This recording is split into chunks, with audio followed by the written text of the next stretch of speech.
pani Kľúcny? Čo by ste potrebovali? Čiže dneska sme mali telefonát do toho, čo tu bol minule za tú tašku. No. A hovoril, že vy ste na nás dala, že vy neviete, akí my sme a že sa vám potvrdzuje, že my sme zlí a že sme basketbalisti, že sme zlodeji a takéto veci. Ale toto si odkiaľ zobral? Od toho chalana. Od toho chalana, čo, No, tak čo nás nemá nejaký dôvod mať rád, čiže na čo by nám takýchto veciach klamal. Nie, nie. Ja som mu povedala, že my vás ešte až tak dobre nepoznáme, lebo ste tu krátko. A vlastne v tej chvíli, v tom momente, nebolo jasné, či si z nás uťahujete, robíte srandu. Proste tú vec súkromnú si musíte vyriešiť sami. Ale my si ju riešime. Počula som, že zase tu včera sa to riešilo. A že vlastne vy ste nám povedali, keď tu vtedy ten chlapec bol predvčerom, že už to máte vyriešené, že tú tašku ste mu vyhodili von z okna a hotová. Čo chcete ešte okolo toho riešiť? Keď to máte vyriešené, to v poriadku? Že ste na nás povedali, že sme zlodeji. Presne tak. To nie je pravda. Poďte von z kancelárie, poďme. No choďte. Ja som nikomu nepovedala, že ste zlodeji. A vy si musíte vzťahy vyriešiť. Povieme pani CSI, že ste nám povedali, že sme zlodeji a hneď máme vypadnúť z kancelárie, akože prečo? Choďte von, chlapi. Prečo? Pretože ja som nikomu nepovedala, že ste zlodeji, ale že si situáciu... A my si to vymýšľame, nie? Boh mi to povedal zhora. To si musíte vy vyriešiť. My nemôžeme za vás vaše súkromné veci riešiť. Ale my to máme vyriešené. My riešime to, že ste nám povedali, že sme zlodeji. Že ste nás označili za zlodejov. A my si to vymýšľame. Teraz oni chodia na tú školu a... No a teraz ja chodím na tú školu a mám tam nejaké meno, aj on. Aj on tam mal meno, ale odišiel. Tak ak máte dobré meno, tak je to v poriadku. Ale už teraz nie, lebo on to tam roznáša takéto veci, že ja kradnem. Ja som nikdy nič nikomu To mi hovorila pani hlavná vychovateľka, že zase... Že kradnem? A kto to povedal, že sme zlodeji? Tak to ja neviem. No niekto z vás to musel povedať, že by si nevymýšľal. On povedal, že vy, aj pani Soboň. To nie je pravda. Tak ten chlapec potom, ja neviem, aký je to kamarát, akú má úroveň, pretože nikto by si nedovolil nikoho označiť. Sme vám jasne povedali, my to za vás vyriešiť nemôžeme, vy si to musíte sami. A to som počula, že zase tu včera, však my sme sa potešili, že to máte vyriešené, keď si mi prvý ty povedal, že už je vyhodená von oknom a že si ju... Čo, ale my tu neriešime, že sme to vyriešili, my riešime to, že... A včera tu bol znovu ten chlapec, to mi hovorila pani... A on tu bol kvôli úplne čomu inému. On sem prišiel za nami a že zase chcel tú tašku, že nie je to pravda, že to nebolo vyriešené. Viacej o tom ja neviem nič. Tú tašku už majú 2 dní, je nešťastný, my mu to prajeme a to teraz nejde. On prišiel a neviem prečo... Do triedy prišiel za ním a na celú triedu povedal, že vy ste nás označili za zlodejov. Takže ja konkrétne? Vy a pani Soboňová. Ale to vôbec nie je pravda. Tak potom ten kamarát nie je dobrý kamarát. No ale že on to povedal pred celou triedou, on to povedal pred jeho celou triedou a dobre, že to už je skoro polka školy, keď to povedal pred jeho triedou, lebo jeho trieda to udá na štýl. A vlastne ešte takto takto ešte som tomu neporozumela.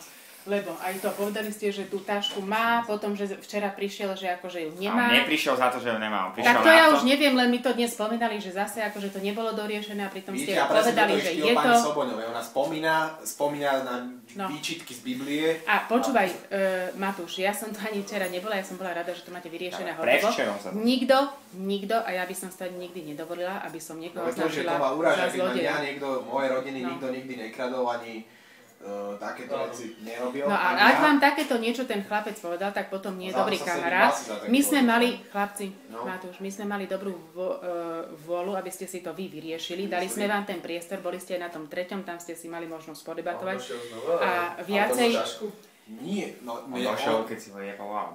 Či on odtedy. No, došiel vtedy. On prišiel... A došiel znova? Nie. On došiel vtedy za to, že chceli za mnou. My sme povedali, že ho nepoznáme. Poznáš ho?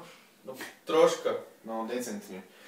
Tak potom ten chlapec asi naozaj nebude seriózny, však ja nemôžem tušiť, čo vy medzi sebou ako máte a ťažko sa v tom vyznať, ale ak on takto hovorí, on si mal vážiť to, že sa mu tu ten priestor vytvoril, aby ste to vyriešili a hotovo. Ale nikto nehovoril na vás, že vy ste zlodeji, prečo by... Ja nemôžem vedieť, kto komu čo zobral. Nikto nehovoril, a vy viete, čo hovorila pani Soboňová?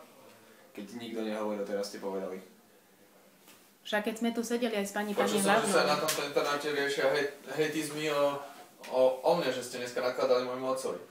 A vidíš to, ale chlapci, však sledujte, ja som tu ani nebola. Ja som tu bola predvčerom, keď ten kamarát za vami prišiel a Jozef ma zavolal, že máme tu kamaráta na izbe a v tom vyšiel... Ja som povedal, že tu máme návštevu, ktorú nechcem. Že tu máme návštevu. Ja som si myslela, že si ma doberáš a potom som videla v odberách tohto Matúša, že? A on, že áno, však pozrite sa, tam lepšia bol. A tam sme mali tú debatu. To ja už som odtedy službu nemala a včera, keď som prišla na nočnú, mi hovorili, že tak... No ale keď ste si 8 zavolali a zavreli ste dvere, vtedy sa to že nestalo. No.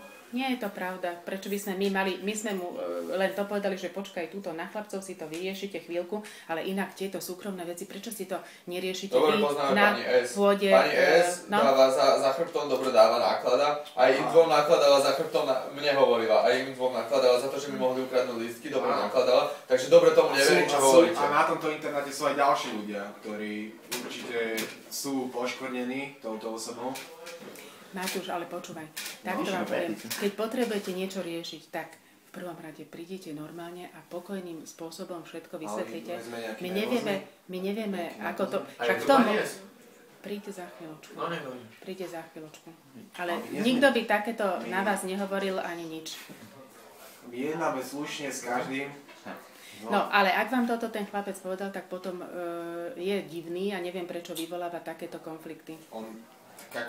Celá debata, ktorú ste počuli, keď to bolo vlastne prečerom, tak vlastne by ste pri tom boli a ja som viac nemala možnosť. Neboli sme pri tom, si zavreli dvere vtedy. Ale o to sa teraz až tak nejedná, čo bolo prečerom, ale jedná sa o to, čo bolo včera, keď ona čo mu povedala. A včera večer ste mi ani nič nespomínali. Ja som len počula, že áno, že znovu to bol. A predstav si tak mladenci, to mi bolo povedané, že predstav si tak mladenci nám nepovedali pravdu. Akože teda predvčerom, však ste povedali, že je to vyriešené, nemusíte sa obávať. Chlapec si dostal tú tašku. No a to som počula, že predstav si, zase tu bol ten chlapec otravovať a že tú tašku nedostal. Ale on nebol za tašku. A tak to ja neviem, však ja som to ani nebola ale ak vám takéto niečo povedať, to pochybujem, to by si nikto nedovolil z dospelých povedať. Pani už si to raz dovolila. Pani si to už raz dovolila, Tomášovi povedala. Povedala mu, že... Tomášovi povedala, že my sme mu ukradli lístky. Povedala. Bola niekto v posilke? No. Vieš čo, ja ti to skontrolujem, prosím ťa, chlapci došli za mnou, Evi. No, aj za mňou. Chcú riešiť, že... Neukazujte na prstom, dobre? No, aj za mňou, no a čo, neboli ste? Ja ukázať. Ja som takto ukázala, že aj za mňou. Čo máš akože za problém, Matúš? Že ma proste tu za vami je hentam. Nech sa páči, na izbu chodte. A nemienim už o tom debatovať a diskutovať. Ja som vám povedala, riešte si to cez rodičov všetko a hotovo. Čo chceš debatovať, o čom? Ja vás mám riešiť cez rodičov. Nie mňa, ale ten chlapec, ktorý tu bol. Riešime vás. Ten chlapec je vyriešený už dávno. My riešime to, že prečo na nás furt hovoríte, že my sme On prišiel dneska pred celú triedu a povedal tam, že my traja sme zlodeji. Keď príde niekto pred celú triedu, čo sa spoznáte s niekým